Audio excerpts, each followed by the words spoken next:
It's 9 a.m., time for the only garden talk radio show in Milwaukee. Tell your friends, the Wisconsin Vegetable Gardener is on the air. Join us and let's grow together.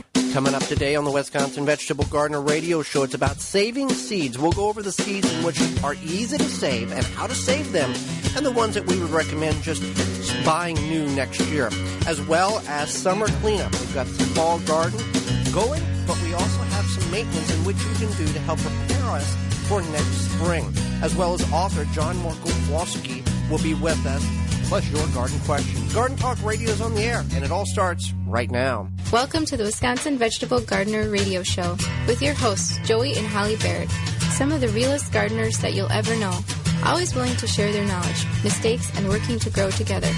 Founders of the WisconsinVegetableGardener.com that contains over 1,100 garden videos to show and teach others to grow some of what they eat. Join them for the next hour as they cover practical gardening information that has worked for them and more. Now here they are. It's the Wisconsin Vegetable Gardener radio show. Thank you so much and welcome to the program. I am your host, Joy Baird. Beside me is my wife, co-host, best friend, and gardening partner, Holly Baird. The WisconsinVegetableGardener.com is our website. You may be listening through the program through there, the TuneIn app, the Simple Radio app on WNOV 860 AM or FM 106.5 in the city of Milwaukee or anywhere in between. There's a number of ways in which you can contact us. One is the Ivy Organics 3-in-1 Plant Guard hotline, in which you can call in. Ivy Organic 3-in-1 Plant Guard naturally protects plants against damaging sunburn, insects, and rodents, protects newly installed plants and trees, shields pruned and damaged surfaces for use on your roses, fruit and nut trees, ornamental trees, and shrubs. This product is non-toxic, environmentally safe, and organic. For more information, you can visit ivorganics.com. You can call in anytime during the show to 414-444-5250. As well as you can email us at twvgshow@gmail.com. You can send us a tweet. Our Twitter handle is at twvgshow, as well as hashtag TWVG. So a number of ways in which you can contact us, and then you just take our name and put it in your favorite search, social media platform, and you will find us there as well. So there's a number of, we're going to go over a number of ways or the reasons why you should save your seeds or attempt to save some of the seeds in which you're growing this year. And it's a very important practice for gardeners. We don't practice it nearly to the extent that maybe we should. And there's other I think we do pretty well. And there's other people that go almost 100% seed saving. They never buy seeds. They bought seeds 25 years ago, and they've saved seeds every year since, and they've never purchased a seed since then. So what is the importance and why should we decide to at least save some seeds of the plants in which we're growing in our garden? Well, one thing is that those plants have now become acclimated to their little ecosystem in your garden. So you want to save those seeds because you'll have better results next year, hopefully. So what that means is you've saved, for example, let's take a tomato plant, since everybody grows tomatoes. You've saved a tomato plant seed. You've regrew it this year, or 5 years ago, 4 years ago, 3, and you continue to regrow that particular variety of seed. It's not that it's genetically altered, but it has changed some of the structure internally to the seed to where it becomes more adaptable to the conditions in which it's being grown in. Does that make sense there? Right. That's what I mean. It's become acclimated to your ecosystem. Just like somebody's been acclimated to Wisconsin temperatures versus somebody that's moved up from Florida, they're not acclimated. Over a course of a number of years, then they get more accustomed to the temperatures. It's more scientific than that, but it's a general broadness. Are you acclimated to the temperatures here? Probably, maybe. But it's the general broad. That's the umbrella of the understanding of what the seeds are doing whenever you're saving them. Basically, yeah, that's exactly what it is. So let's talk about how do we save seeds, and that really determines on what seed you're saving. Right. So that being said, some are easier to save than others, and I think the easiest would probably be hands down beans. Right. Because basically you just have to let them dry. Yeah. So what you would do is you would just take some beans off of your bean plant, and you can let them dry in the shell, in the pod, or you can let them, I would recommend letting them dry in the pod. Or just leaving them on the actual plant until they, too. like a hard shell bean would, like you're waiting for it to dry that way. So beans are the easiest. Now, when you save any of these seeds, I don't care who you are or where you're from or anything, you need to label these things because you're going to forget. You've got 4 varieties of this. Oh, I'll remember. No, you're not. No. You're going to be planting mystery seeds for the next 5 years because you don't know what you got. We've done that. Right. Yeah. With the brassicas, we saved kale and some other stuff. We had we had a spill in the Is that what it seed was? box too. Yeah. Oh, yeah. Yeah. We had kohlrabi and broccoli and all that stuff, and they all look the same, so you don't know what you got. So yeah, your beans, bush beans, pole beans, hard shell beans, whatever the case is, very easy to save. Allow the plant just to isolate a couple of plants and let them go to full maturity, and the plant will die off. The pods will dry on the bean, and then you can remove them. They're going to get very large. They're going to be inedible, and that's when. And that's okay. Yeah, that's when you know that you're ready to go on that. So beans. You said that lettuce is easy to save, so I'm going to let you explain that. Okay, process. lettuce in the spring and in the fall. Predominantly in the spring, when you grow leaf lettuce, it will grow until the days get to a certain day length, and then the plant will begin to rapidly grow vertically and put a center stalk on to create what is called a seed pod. It's called bolting. So at that point, the lettuce becomes very bitter, at least the central vein of it. So many people will trash it or just let it be, but if you remove the leaves and cut the central vein out, it's still edible. You allow the plant to go to seed, and then you can capture those seeds, and then you can have tens and thousands of lettuce seeds. And if you do not capture those seeds and you allow it to go to seed, it will disperse the seeds on the ground, and you'll have a cluster of lettuce plants that will be coming up either late fall here or early spring next year, and that's called volunteering or self-seeding themselves. So we've got, you can take 4 plants and save the seeds on, you'll have enough lettuce seeds for the next 10 years, no question asked. And this is leaf lettuce. This is not head lettuce. This is leaf lettuce, and there's a variety of different reds and greens and purple leaf lettuces in which you can grow. Right, definitely. So that's a good way to save those lettuce seeds, and that's a way to get a lot of lettuce seeds. So maybe you can always give them to friends and family. I would say that tomatoes are easy to save. There's just a little bit of a process If there. you know the technique. Right. So Okay. tomatoes, as you know, if you've ever cut open a tomato, they have that gelatinous slime around the seeds.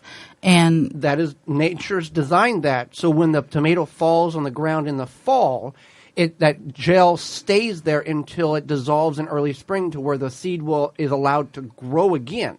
yeah, and you can do that. You could take a slice of tomato, you could put it in the ground or in a pot or something, and then just leave it. And in the fall or in the spring, it will grow tomatoes. That's something that you do see on Pinterest. That's not a lie. Right. So what you want to do is you want to take those seeds and you put them in a glass of water or a jar or whatever you have. At what point do we wait for the fruit before we harvest it? I don't know what you're asking. Until it fully ripes. Right. Until it's almost rotting on the plant. Right, yeah, fully ripe, of course. Anyway, so you want to take your seeds, put them in a glass of water, or if you have an old jar or whatever of water, and then you just leave it for a few days. It's going to kind of do this. You can cover it loosely with a coffee filter or something that is kind of porous. And then Because you're going to have gnats. Oh yeah, you'll have gnats. And then once it kind of does this fermentation type thing, and then you just rinse the seeds off, or you just dump them out into like a sieve. Make sure and your then, sieve is small enough that the seeds don't fall through. Right, like don't use your pasta. Right. Pasta, I mean, it goes without saying, but we've all done this. And then all the seeds fall through. Yeah. So you make sure it's a good sieve, and then rinse them off, and then you can put them on a plate, like a ceramic plate. Not a paper plate. Not a paper plate, because we've done that too, and all of a sudden your seeds are all stuck to the paper plate. So ceramic plate or dish or whatever, what have you. And then you label them while they dry, so you're not like, oh, I'll remember what this is next week. Not. And then when they're nice and dry, then you can package them in a like a zip top bag or whatever. Even an envelope? Envelope, whatever you have, and then you're good to go. Now, the ideal location to store your seeds are in the crisper of your fridge. Now, we do not choose to go that route. We just keep them in like a Tupperware-made container and keep them in a cool place. Now, our seeds are probably not as viable as some people's seeds are because they stay in the car a lot, because when we travel to the gardens, I want to have the seeds ready to go in case I want to plant something, so I don't take them in and put them in the fridge every night, that type of thing. So if you can keep them cool, the longevity and the viability of that seed will be greater for a longer period of time. Our seeds are traveling seeds. Traveling seeds, yeah. Yeah. Let's talk about some moderately easy ones to save, and then briefly ones that we would not recommend you trying to save. Just get new from MI Gardener next year. Sure. So leeks and onions, but leeks and onions are a biannual, so you have to wait till that second year. So they're growing right now. You let them be. Don't touch them. And by June next year, they will have an incredible seed pod on them with thousands of seeds. And then you can save those seeds. And it looks pretty, too. It looks like this pom-pom flower. And again, label them because they're both of the same family, and their seeds are identical until you begin to grow them and see what develops in what form of the plant, bulb or stalk, leek versus onion. Difficult ones to save. Okay, so cucumber. I don't know why you said that was Cucumbers difficult. are very self.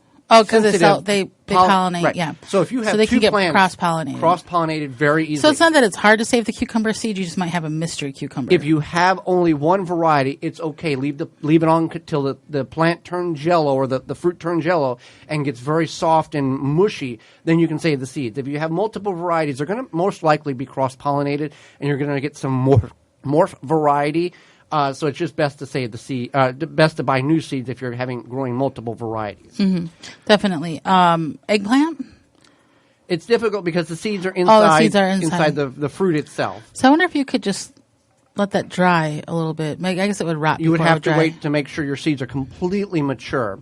Parsnips and carrots are similar to leeks in which they are biannuals. You have to wait to the second year. We save those parsnip seeds. We save parsnip seeds. The sensitivity with onions, leeks, parsnips are, when you get new seeds, they have a very, very short shelf life, maybe 2 years at best. You can maybe get 3 or 4, but it's safely to get a really good germination rate. 1 year is the germination. Do we have a minute to talk about radish seed pods? We can talk about radish seeds, because yes. those are kind of cool. So what happens is kind of like the leeks, or not the leeks, the lettuce, where it can bolts. it bolts. Thank you. The radishes do that too, but they put on these seed pods that look kind of like teardrop shaped green beans, almost, or smaller than that. And you can eat those; those are edible. But if you let them develop a little bit more, then they turn into seeds. Well, they don't turn into seeds, but they have seeds inside. You break them open, and they almost have a styrofoam-like consistency. You break them open, and there's 4 to 6 to 8 seeds inside that pod. But again, if you still have radishes that are bolting or growing in the garden that had that seed flower pod on, yeah, those are edible. And they taste exactly like the root, less heat intense than the actual bulb in which the plant. Yeah, they have a little spice to them, but not not too bad. Right, and you can go radishes right now. Put them in the ground 30 days, you're going to have more radishes before winter comes. And I think it's kind of cool how they produce like that. Yeah, and so when we come back, that's just Seed Saving 101. We want you to save some seeds, save some money, carry on the traits in which the plants that you like growing to regrow in your garden. For year after year. When we come back, fall is here, but the summer cleanup is beginning, and we're going to give you some advice on what you can, should, and should not do in your garden to get things prepared for next spring right after this.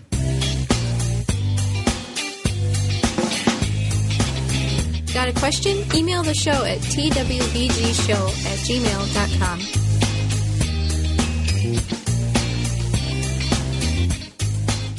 Mycorrhizae is a beneficial fungus from PlantSuccessOrganics.com that will greatly increase your plant's germination ability and healthier root structure. You can increase seed sprouting, root growth, and general plant germination. Mycorrhizae can be used with hydroponic root cutting, seed sprouting, cocoa coir, and soil. PlantSuccessOrganics.com carries powder, granule, and tablet form of mycorrhizae. Increase the level of mycorrhizae in your soil to give your plant the optimal opportunity to produce incredible harvests. For more information and to purchase, visit PlantSuccessOrganics.com. Garden seeds do not have to cost a fortune, just 99 cents at migardener.com. Now with over 450 varieties of non-GMO, heirloom, and organic flower, vegetable, and herb seeds available year-round. Pay less and get more seeds. Shipping as low as $2.50.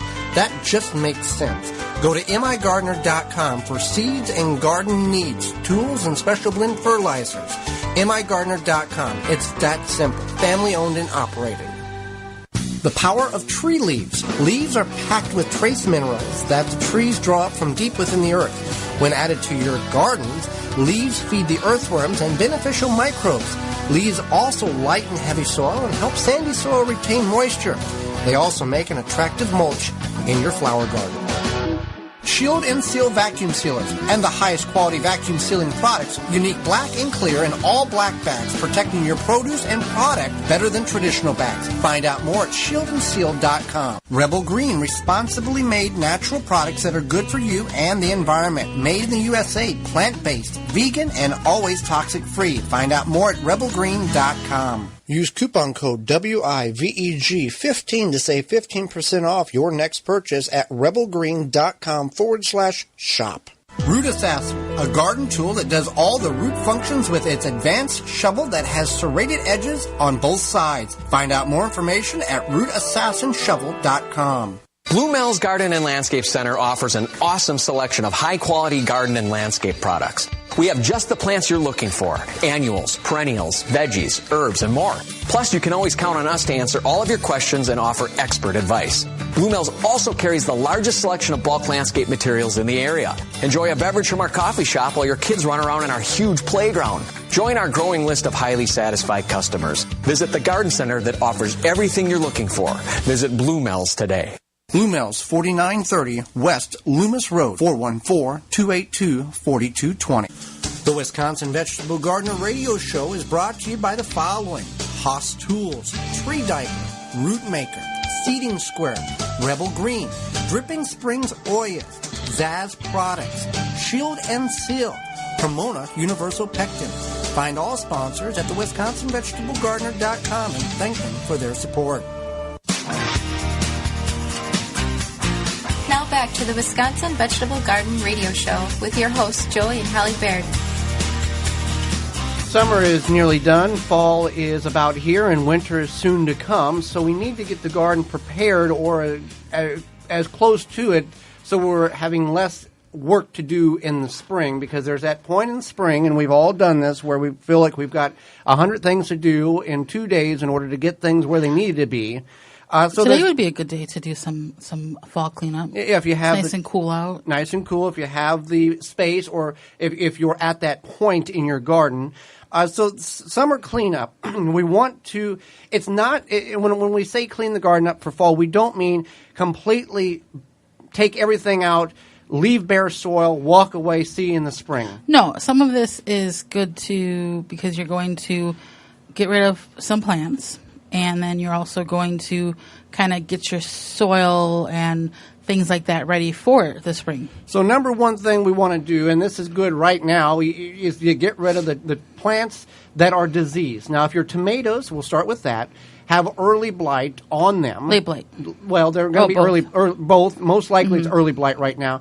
And they're discolored and the leaves are beginning to fall off, or it's progressing up the plant, and they're still producing, let them be. Let the tomato plants continue to produce. If you've got plants such as watermelon, cucumbers, pumpkins, squashes that have powdery mildew on them, and it's over the whole plant, and there's some fruit developing on it, it may not fully develop. You probably would want to remove those plants just to get rid of them. Or if you want to let them set until you see that the fruit will fully mature, we want to take both of those diseases, early blight, or if you get late blight later on in the year, and the powdery mildew, and put those in the trash. Don't put them in the street for municipal pickup. Don't put them in the compost pile. Just put them in the trash. Some people will say those diseases will not carry over. Oh, well, the late blight will if kept warm enough in the compost pile, but just dispose of them, get rid of them, so there's no possibility that so you're minimizing the opportunity of diseases coming back next year. Right. So that definitely, you want to just get rid of them. Another thing you can do is revitalize your potting soil. So if you have some containers out there and that this whatever's growing in there is done, what you can do now is you can take about half of, depending on the size of the pot. I would wait until the spring to do that, to remove half the soil. You can do it now if you have the small time. Containers. Yeah, if you got small containers, we're talking 1, 3, 5, 10-gallon grow bags, potting containers that have potting soil. You can do it anytime, really, but you have to think about it. Right. Want to preserve the soil that we're keeping in there until spring. The smaller containers that contain your potting soil, your compost, your potting mix, go ahead and get rid of that. You're not going to be able to revitalize it because of the small mass of material. So what you can do is you can dump that in your garden, like on an area of your garden. You can dump in your compost. You can fill in holes in the grass with it. Yeah. Whatever you want to do with it, but just obviously give it a repurpose of some sort. Don't throw it in the trash. I think this is important, is to pull weeds that may go to seed. Well, I want to go back to the potting soil. Oh. Yeah. If you're in large containers, 20, 30, 100-gallon grow bags, the larger the container, the less likely you have to revitalize the soil the next year because of the mass of soil. There's a lot of nutrients, a lot of microbes revitalizing it. You can add compost on top of that. You can remove some of that soil from that container and put new potting soil or compost in it on a smaller. You put leaves on it? You want to cover it to keep the soil healthier over the winter months. But let's just give some general broad here. 15, 20, 30, 40, 50-gallon containers, remove between 10 and 50% of the material and add new material in the spring. You can wait until spring to remove that material so you're not exposing the bottom portion of the container to the environment. Larger containers, you can just revitalize it with compost tea, soil tea, something like that, and fertilizer. Okay, so anyway, now you want to pull the weeds that may go to seed. You might want to do this now. If they haven't already. If they haven't already. We've got... Yeah, so that's something you want to think about now, maybe not wait till your big garden cleanup day later on this month or next month. Don't feel bad if you have weeds going to seed. We have weeds going to seed ourselves. We're just as guilty. Yep. Now, this is a fun one that you could do today. You can do this anytime. Just pour yourself a nice hot cup of coffee, go out to your garden, and think about what did well, what did not so well. Kind of plan ahead or just notate it. Maybe not even plan. Save the planning for some day in January when you're like having cabin fever, but maybe just notate, okay, I put this here and this here and this here. This had this issue. This did really well, whatever. And then you can kind of get an idea. So not when you're in January, you're like, what did I have in that corner? Think about it now, and then you can plan ahead later. Digitally or old-fashionedly by pencil and paper, or take photographs of your garden right now so you know what was what. Because, again, the smaller the garden, it's more difficult to crop rotate. We understand that. The larger the garden and you have designated beds, you can rotate things around based on the sun exposure that they are requirements to grow. So keep that in mind because even us who have the technology, the cell phones, the videos on our website, we have to go back and look and go, did we have tomatoes in this bed last year? Well, we have a list. We have a list. We have our garden beds numbered. But we have to go back because we don't remember. No, heck no. No. We have like 25 different areas. Yeah, and we've got videos and phone pictures and everything. So we feel, okay, when was that? Okay, that's right. So, yeah. Another thing is cover your garden center clearance. Right. So, okay, so in the fall or right now, I think, is today the first day of fall or is it tomorrow? I'm not sure. I'm not sure either. Anyway, so garden center clearance, they're going to put stuff on clearance. Right. And so Blue Mills has done a fantastic job in this. They've put a lot of things on sale. A lot of stuff has moved already. But maybe you're in an area where you don't have Blue Mills and you've got big box stores or whatever the case is. So your you garden can get center. things like potting soil, compost, even like decorative stuff, whatever, that they want out the door, they want cleared out. And you can go there and you can get stuff on the cheap. And if it's an independent garden center, here's the key here. And you are a negotiator. You might be able to get a better deal on the products that's on sale now for 60% off than what what they're wanting to move it. So you can tell they get that look in their eyes like, I want this out of here. Yeah, right. Right. John Coulter, host of YouTube channels Growing Your Greens, he has over 500,000 followers. He was a guest on the program season 1 last year.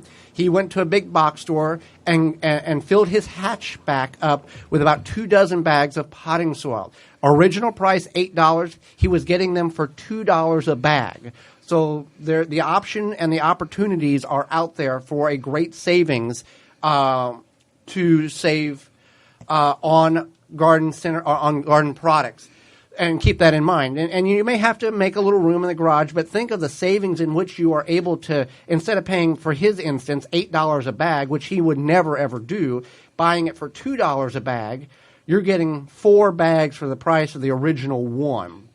So keep that in mind. And also, we're going to talk more intensely about this next week, but bring in the leaves. The leaves are an important aspect of gardening and covering your soil. We talked about we don't want to clean the canvas of the garden completely out because it exposes the soil to the environment. It can weather the soil. It can, when rain or snow, it can affect the soil and wash the soil away from the areas of the garden.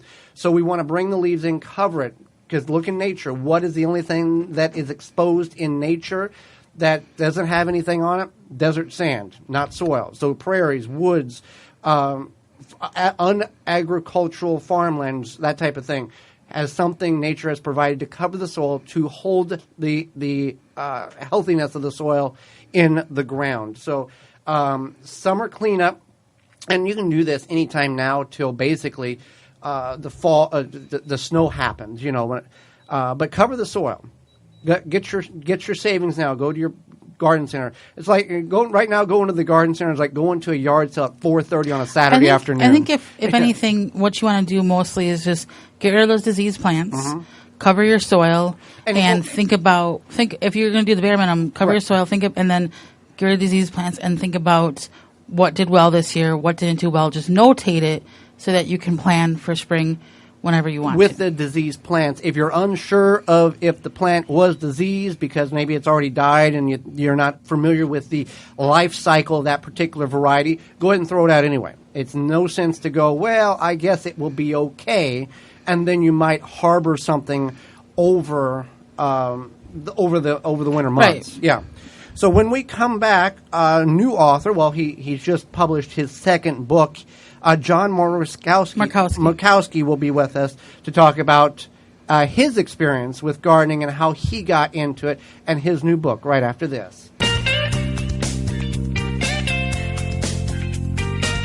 Use Twitter to reach Joey and Holly at TWVG Show or hashtag TWVG. The number one key to healthy, productive plants are the roots. Starting from seed to full-grown plants, Rootmaker.com has the answer. From seed starting trays with an innovative design that air prunes the roots, creating a fabulous root system, never again will you have root-bound plants, to multiple gallon grow bag sizes to raised beds. Rootmaker.com has your grow needs covered. Visit Rootmaker.com. Pomona's Universal Pectin is high-quality pectin that gels reliably with low amounts of any sweetener. If you're trying to reduce the amount of sugar in your diet, you'll love Pomona's Universal Pectin. Now you can make healthy homemade jams and jellies sweetened to your taste. You can use sugar, honey, or any alternative sweetener you'd like. Pomona's Universal Pectin keeps indefinitely when stored in an airtight container. Easy to use, versatile, and comes with directions and recipes in every box. Find out more and where to buy at PomonaPectin.com. Available at most natural food stores and online. Do you have a problem with deer or small herbivores eating your vegetation? There is a natural solution that is safe for your pets and family. Bobex is the answer. An environmentally friendly solution to protect your plants, will not wash off, and is guaranteed. Bobex Deer was independently tested against 9 known competitors and rated 93% effective, second only to a physical barrier. Bobex can be used on all types of ornamentals, trees, and shrubs. Ask for it by name at your local independent garden center. Find out more, visit Bobex.com. BOBBEX.com. Purple Cow Organics quickly and naturally increases the uptake of nutrients and water to your plants with their new bioactive vegetable supercharger designed to meet the unique needs by helping the living organisms in the soil help plants uptake the nutrients more quickly through their roots and leaves. Find out more at purplecoworganics.com. Flame Engineering, home of the Weed Dragon, the perfect propane torch kit for home and garden use. For killing weeds, no need to pull or spray. 100 other uses. Find out more at flameengineering.com. The Gardener's Hollow Leg, the debris and harvesting bag you wear, comes with its own belt attachment, perfect for doing light pruning, weeding, harvesting on the ground or on a ladder, and many other uses. Find out more at thegardenershollowleg.com. Save 10% by using the word veggies at checkout. The Wisconsin Vegetable Gardener Radio Show is brought to you by the following: Flame Engineering, Eco Garden Systems, Bobex, Plant Success, Beans and Barley, M.I. Gardener, Outpost Natural Food Co-op, Root Assassin, Manure Tea, The Gardener's Hollow Legs. Find all sponsors at the WisconsinVegetableGardener.com and thank them for their support.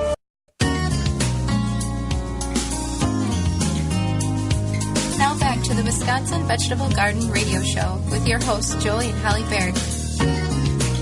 Well, when it comes to a location in which you can get your fall items, your pumpkins, your decor, your fall mums, Blue decorative kale. Decorative kale. All that good stuff. And a whole lot more, and also get good coffee. Blue Mel's Landscape and Garden Center is that location. And they also have 40 varieties of bulk material. We've said that over and over for the last 29, 30 weeks, but it's true. They have the largest selection of bulk material in the area. Take your truck, take your tractor, take your dump truck, take your car, whatever you need. Wagon. And horse-drawn buggy. Possibly. I'm sure they've seen it all, but they've got sod. They were out at John, one of the people there at Blue Mel's. They had visited their sod provider, the sod that you put in your yard. They were out there looking at how it was harvested, and it was a very fascinating process of how they cut the sod, rolled it up, and then packaged it on the pallets for distribution. So, but they got compost, purple cow compost, wood chips, rock, sand, the whole deal, and a knowledgeable staff. If you want to go somewhere for people to ask questions that nobody else knows answers to, because it's somebody that only works at the garden center a couple hours a week. Right. Their staff is there year after year, same people, very knowledgeable, and the coffee shop also year round. It's open year round, right? Year round, and they have live music that comes. The garden center shuts down in fall. But the coffee shop is opened year-round when it comes to... It's really nice, relaxing, comfortable place to be. So you can find all this at 414-282-4220. It's 4930. That's the phone number. That's the phone number, yeah. 4930 West Loomis Road in Greenfield, just south of Layton. Or go to bluemills.com for all the information, hours, and all that good stuff. Right. They're going to... I don't know if they will have their fall festival this year, but they did last year. I'm certainly sure that they will as well, and you can come out there and see all the activities. But yeah, check the coffee shop. They have guests that come play outside. Well, Holly, let's go to the Ivy Organics 3-in-1 Plant Guard hotline and bring in our next guest. Yeah, John Markowski is the author of an award-winning blog and 2 books. He also contributes to a number of other web publications. His gardens have been featured multiple times on the Fine Gardening website. He's a passionate writer and gardener. Welcome to the program, John. Thanks for having me on. Well, thank you so much for taking time out of your day to join us on the program and share some of your gardening wisdom with all of us. I look forward to it. Hopefully, it's wisdom. It's most of the time it's more frustrating, but I look forward to it. Well, sometimes, John, and I tell Holly this a lot, we get tired of hearing ourselves say the same thing over and over. But to some individuals, it's magical because it's information that they've told us. Man, I wish we would have knew that 20 years ago. It would have made our lives so much easier. So we maybe are not familiar with how knowledgeable we may be when it comes to certain topics. Very, very true. So how did your passion for gardening begin? Tell your story so all of our listeners can get on the same page and understand your background a little bit. Sure. It doesn't start like I know so many others do, where as a child they had a grandparent who was a gardener or parents who were gardeners, and they found that interest at an early age. For me, it didn't really exist. I did a lot of the cutting of the lawn, trimming of the lawn, cleaning up the leaves, that type of thing. But the idea of having my own garden or growing plants didn't really exist.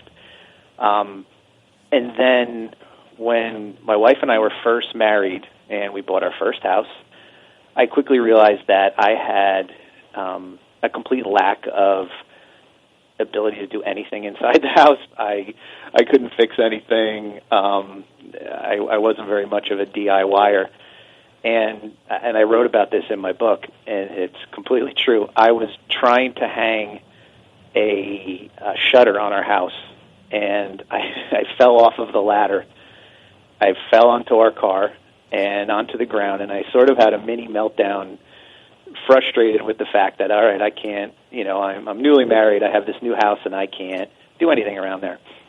And almost magically, I sort of looked around outside and thought, wait a minute, I can't do too much damage out here.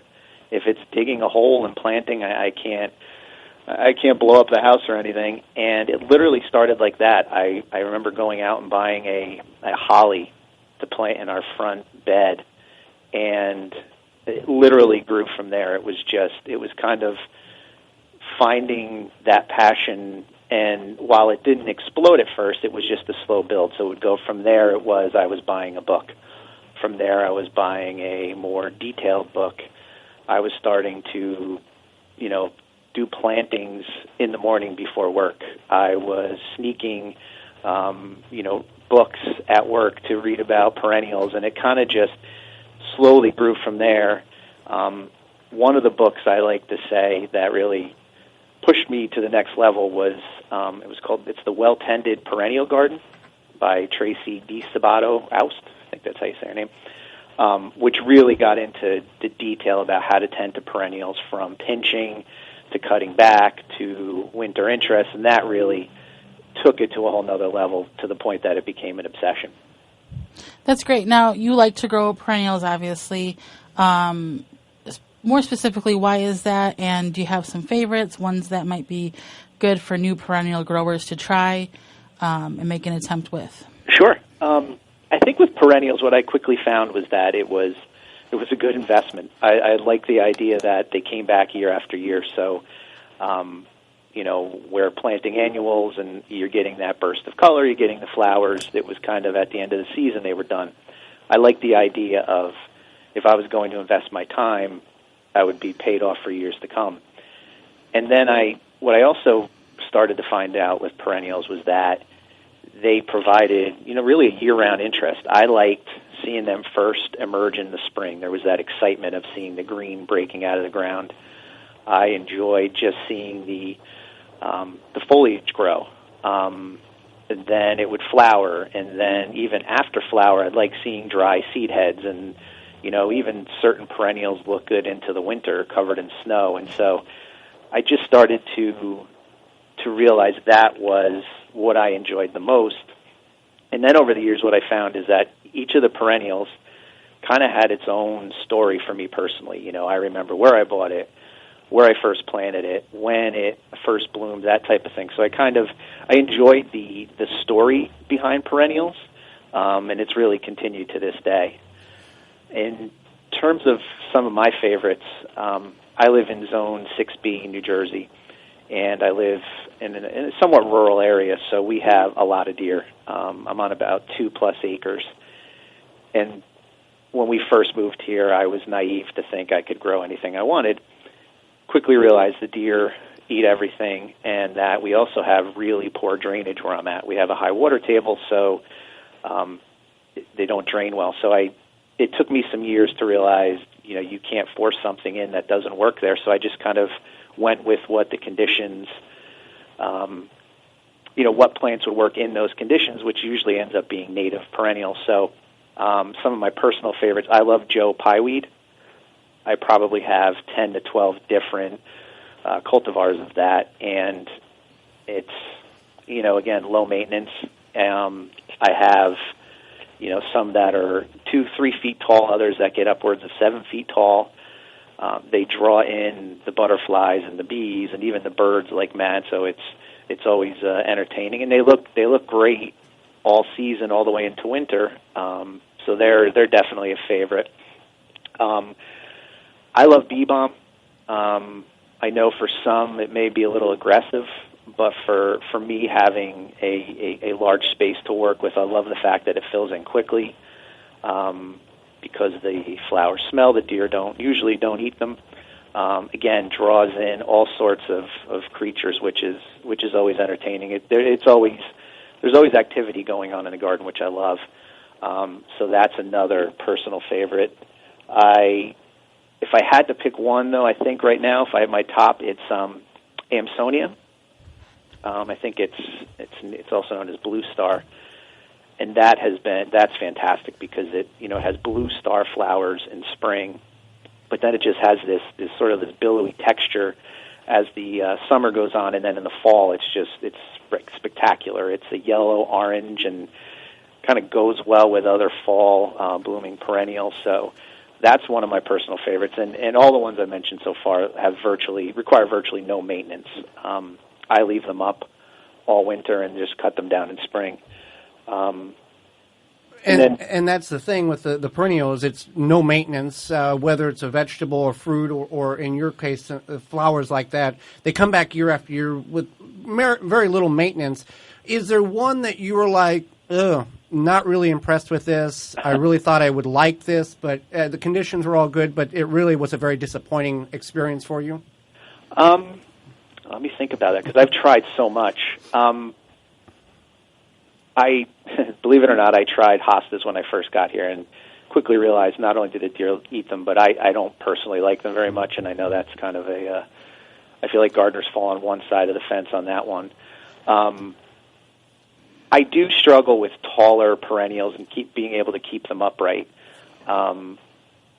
Peonies, which I love, are always tough because, once they're in bloom, they tend to fall over and they don't look great if you're trying to keep them propped up. So while I have some and I appreciate their flowers, I find them kind of frustrating because there's a very small window of when they're actually impressive.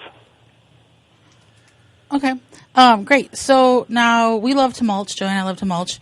And you have a funny story about mulch and how it's really been part of your family. Could you tell us more about that? Yeah, sure.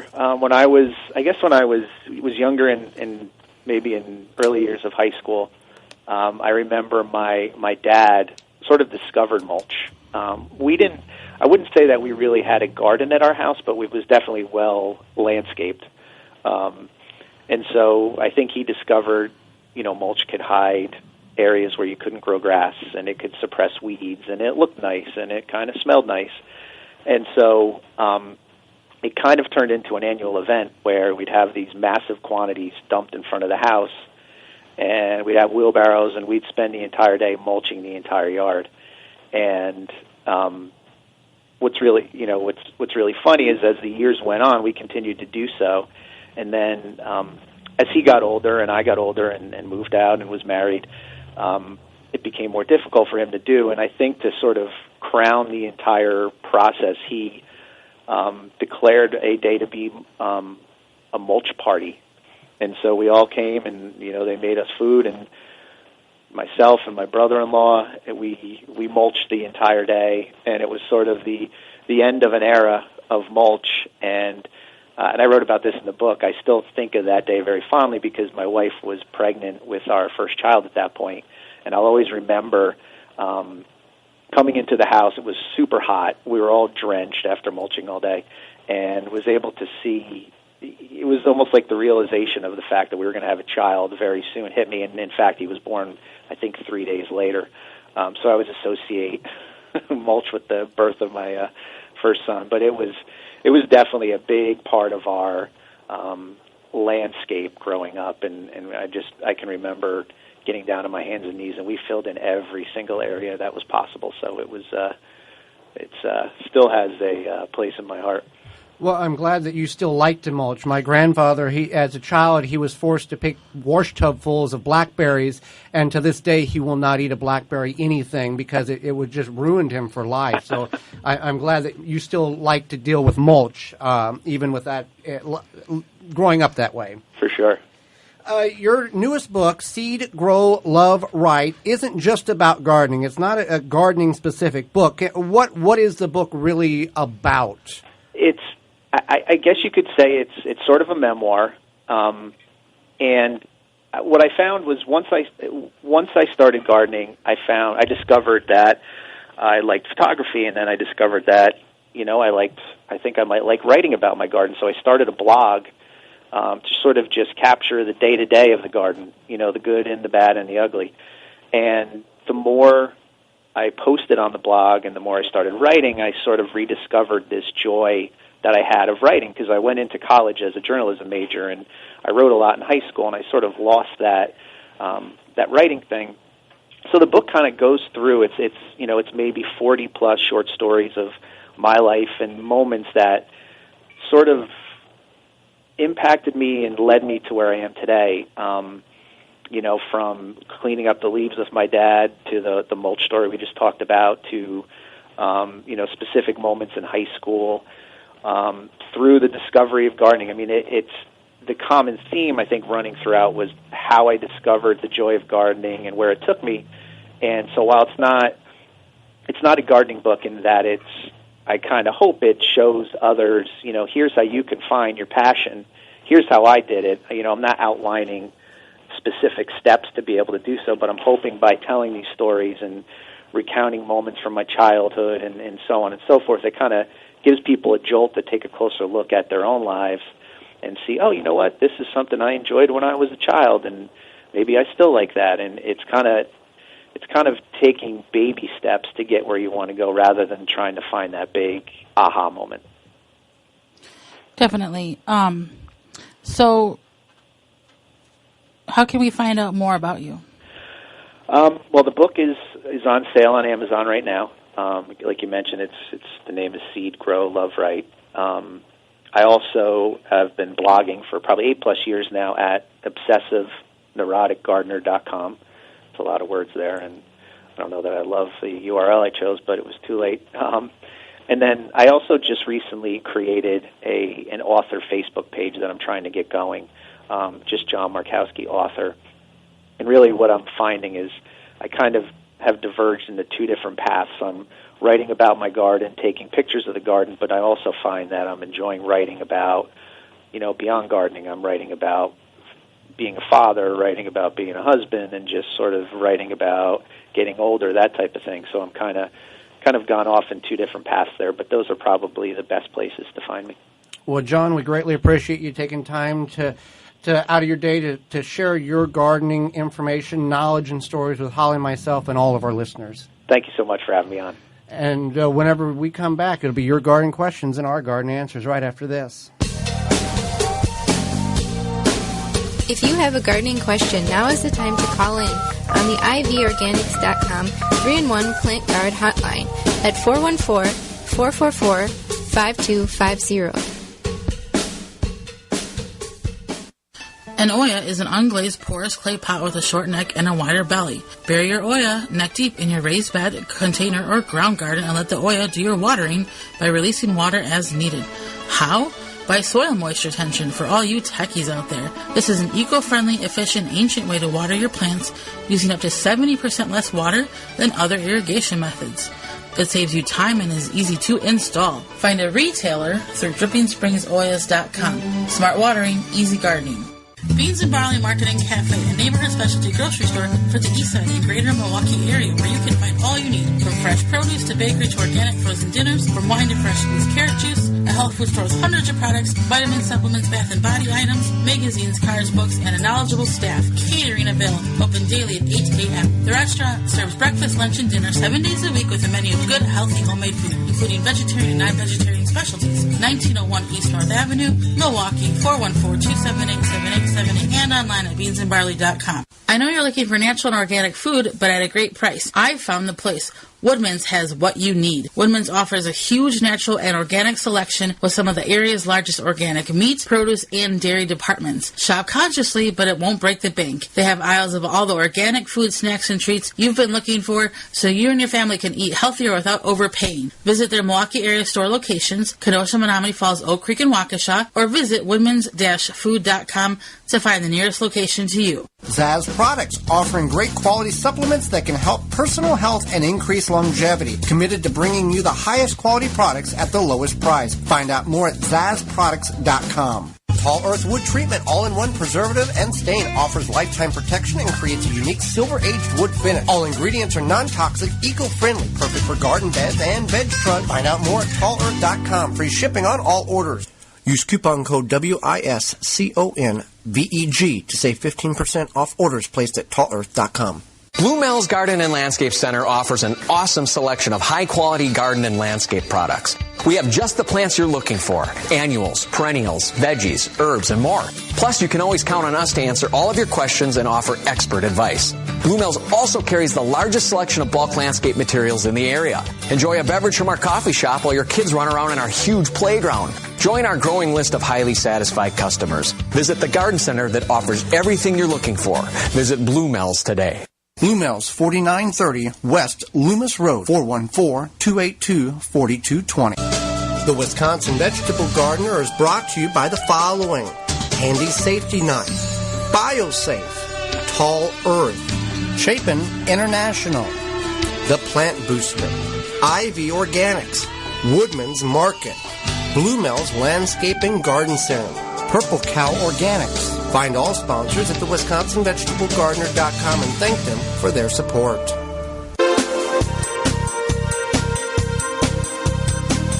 Now back to the Wisconsin Vegetable Garden Radio Show with your hosts, Joey and Holly Baird. Ivy Organic 3-in-1 Plant Guard naturally protects plants against damaging sunburn, insects, and rodents, protects newly installed plants and trees, shields, prune, and damaged surfaces for use on your roses, fruit, nut trees, ornamental trees, and shrubs. This product is non-toxic, environmentally safe, and organic. You can visit ivyorganics.com. You can call in right now or anytime during the show with your question or comment to 414-444-5250. And you can also email us at twvgshow@gmail.com. Twitter handle, TWVG Had questions come in on all platforms this week. Terry says, hello there.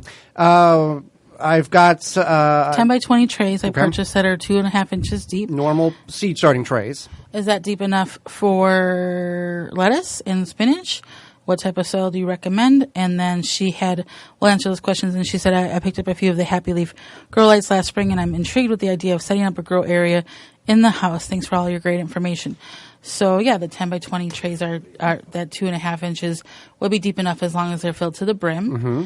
And we feel that as long as you use a good potting soil mix, something like by Purple Cow, then that would have success. Right. Now, the thing you want to keep in mind is with any type of potting soil, you might have fungal gnats, so you'll need to rid that problem. You can either bake your soil in the oven or in the microwave. There's recipes online. It doesn't disrupt the microbial or nutritional value of the soil. It just kills any insect eggs that might be in there, and it will work. You can grow leaf lettuce, you can grow spinach, you can grow a lot of things, but those two items, leaf lettuce and spinach, would work very good in the 10 by 20 trays.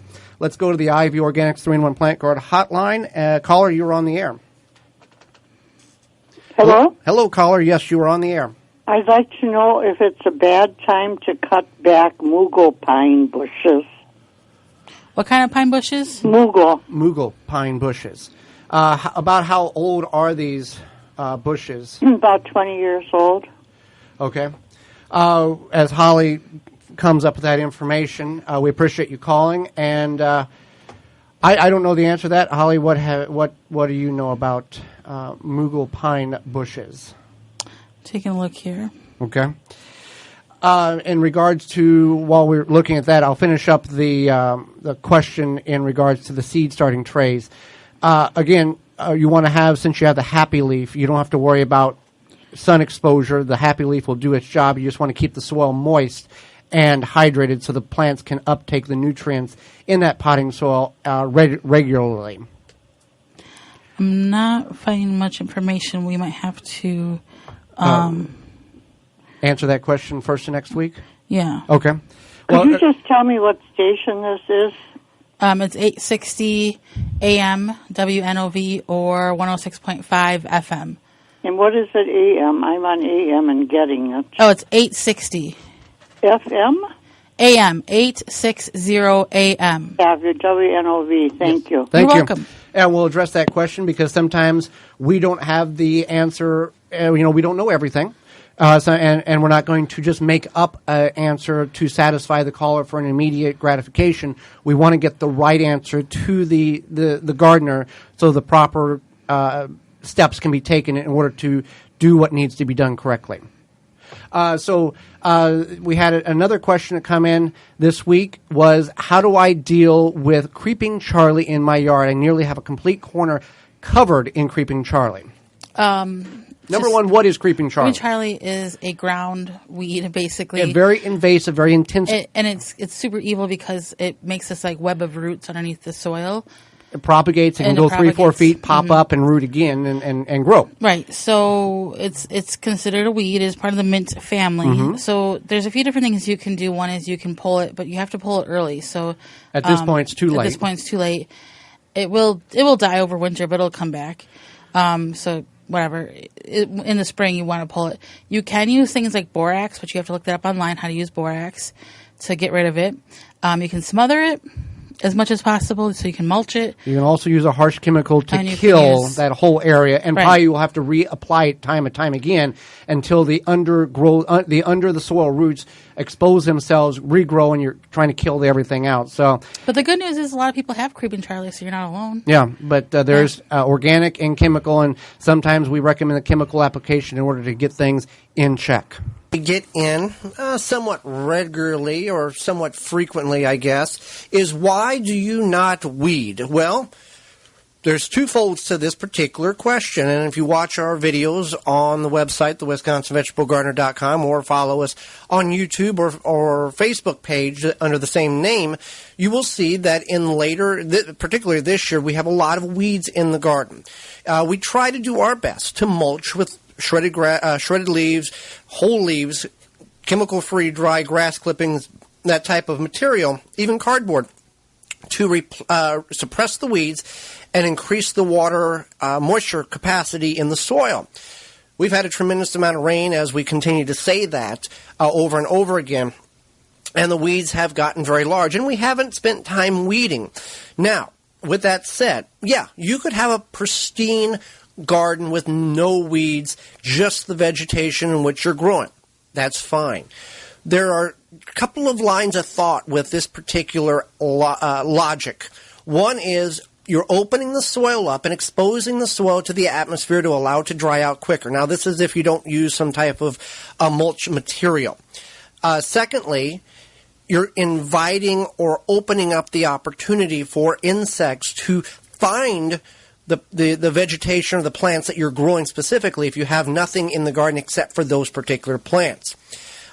So some people in the gardening world and on YouTube and are really reputable gardeners, they go with leave the weeds in and allow the plants in which you're growing to be this survival of the fittest, essentially.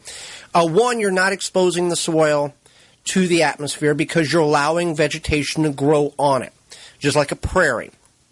If you have weak plants, then those weak plants are most likely going to get choked out by the weeds in which you are not removing.